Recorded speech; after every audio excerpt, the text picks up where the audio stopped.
शब में उर्दू अदब के परवानों, आप लोग बखूबी वाकिफ़ हैं कि बज़्म शाहीन ने कम से कम 10 सालों से जो मुशायरे, मियारी मुशायरों का आगाज़ किया है, यकीनन काबिल तारीफ़ ही नहीं बल्कि काबिल तक़लीद भी है।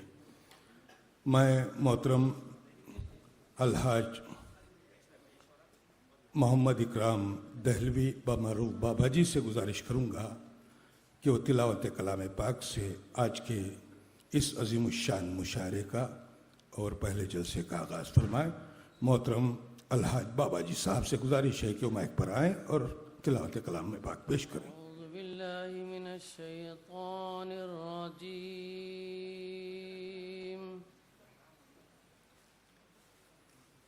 बिस्मिल्लाहिर्रहमानिर्रहीम।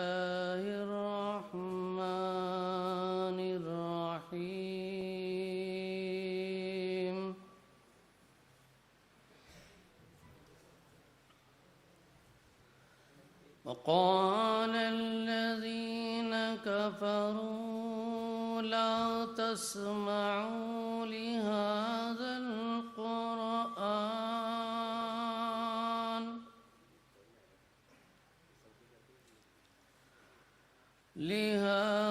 القرآن والغوا فيه لعلكم تغلبون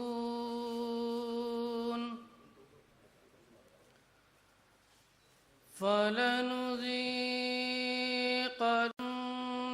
الذين كفروا عذابا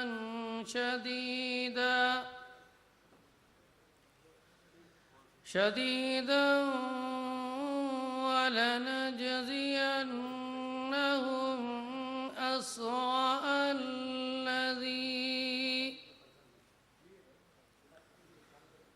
أسوأ الذي كانوا يعملون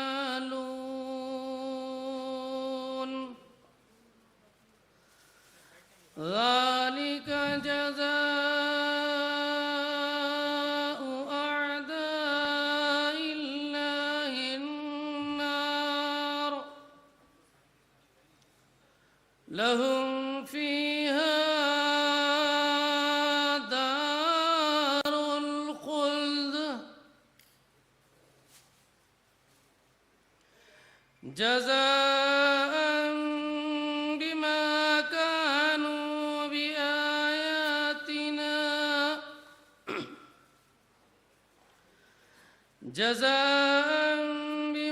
كانوا بآياتنا يجحدون